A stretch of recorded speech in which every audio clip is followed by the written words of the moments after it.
Hello everyone and welcome to another video. So after waiting for a few months, Doctor Who has finally come back to our screens. And this time we've got a special 2-episode premiere, with episodes 1 and 2 of series 14, aka season 1, called Space Babies and The Devil's Chord respectively. But what did I think of them? Well, they were a decent enough start. I must admit that I thought Space Babies was a pretty weak series opener. I mean, I didn't mind the whole daft baby farm run by talking babies concept, but you could tell how much it was just a silly idea Russell T Davies had come up with and decided to go with for a bit of a laugh. I mean, it's great if a writer can enjoy writing something as much as Russell clearly did with this episode, and you could tell how much he loved having the Doctor constantly say Space Babies.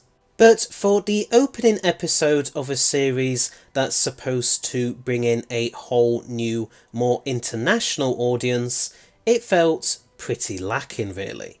Beyond the talking babies idea, there didn't really seem to be anything new or interesting going on.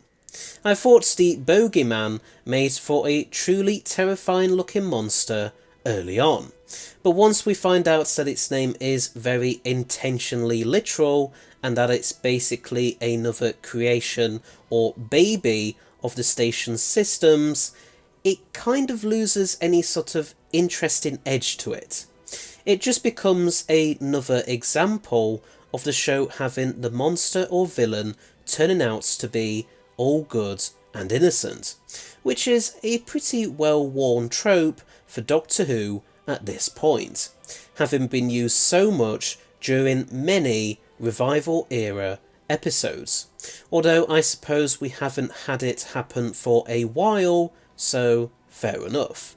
I think it's pretty clear that this episode was primarily aimed at very young children, with the aforementioned bogeyman being made out of snot and the Doctor moving the spaceship by having it literally fart. And you know what? Fair enough, if the intention really was to appeal to 4 or 5 year olds. Lots of young kids have always watched Doctor Who. Hell, that's how some of us adult fans got into it. But yeah, Space Babies doesn't really work as a way of introducing the show to any new adult viewers. It's not entirely terrible by any means, and there are some great moments and funny bits in there, but it's just a bit of, well, nothing really.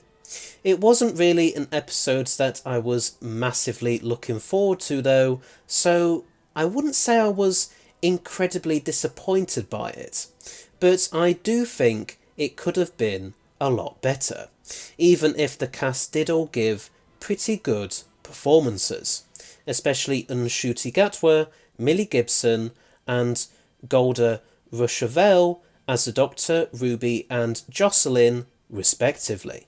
I also think the CGI for the babies' mouths could have been a bit better. I understand that people worked really hard on it and that should be commended, but it just didn't ever really look all that natural in my honest opinion. I suppose it's a pretty hard thing to get right though. But yeah, I'd have to give Space Babies a 6 out of 10. It's enjoyable enough if you don't think too much about it, but it's obvious that it's not really intended to be watched by adults like me, which is absolutely fine and fair enough really. I did enjoy The Devil's Chord a lot more though. It was far more up my alley than Space Babies. I loved the idea that without music, the world became a much darker and more depressing place.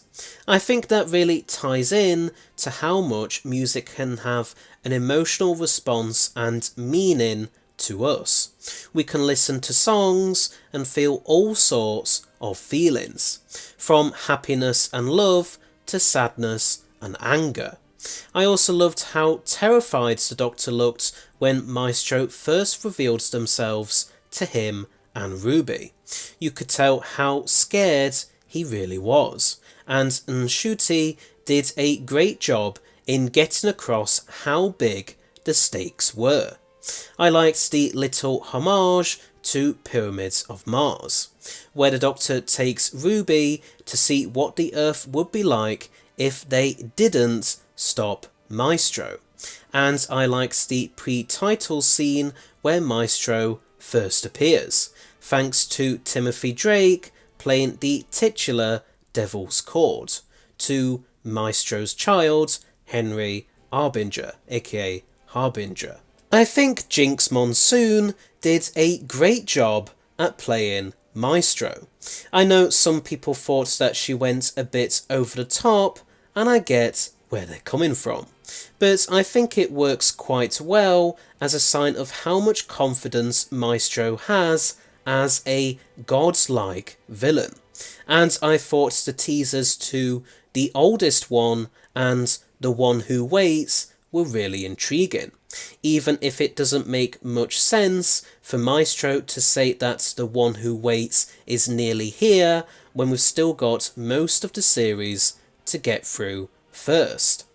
I'm a bit disappointed with how little the Beatles appeared in this episode, especially as this episode was really marketed as the Beatles one in the run-up to the episode's airing, but at least Paul and John did get to save the day and defeat Maestro.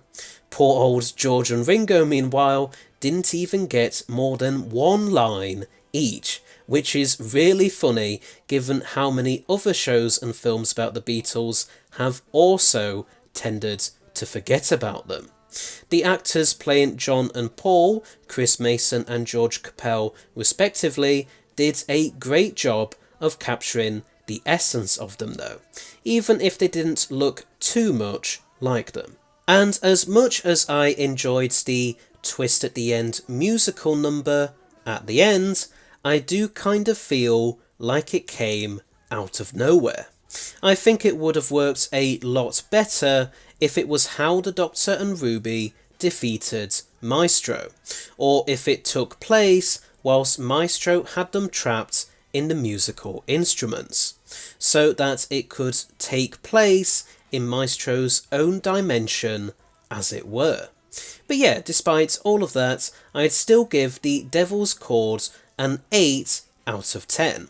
Whilst it wasn't 100% perfect either, I enjoyed it a lot more than I did Space Babies, and I would happily watch it again. But I think I would take a certain episode that has since come out over it, and we'll get to that in the next review. But anyway, there's my reviews for both Space Babies and The Devil's Chord. But what did you think? Did you enjoy these two episodes or not? And did you agree with my own thoughts and rankings of them? Please let me know in the comments section below. Also, I'm really sorry for how late this video is. I did mean to review these episodes last Tuesday, just a few days after they'd come out, but due to how much work my What If Season 28 video had taken, I decided to take a few days off from making any videos, as I really needed a rest. Anyway, so thanks for watching, I hope you liked it. Please don't forget to press that subscribe button below, as well as press the bell icon at the side of it, so that you'll stay notified of when all my new videos come out. This channel currently has 1,996 subscribers as of time of writing and recording this video. But if we can get to 2,500 by the end of this year, then I will do a Q&A. You can ask me whatever questions you want, just keep them polite please. Also please rate and comment below your thoughts on all of this. And please feel free to donate to my Ko-fi page, link in the description, or send me a YouTube super thanks below, if you want to of course. And I shall see you all in another video. So, until next time, bye bye!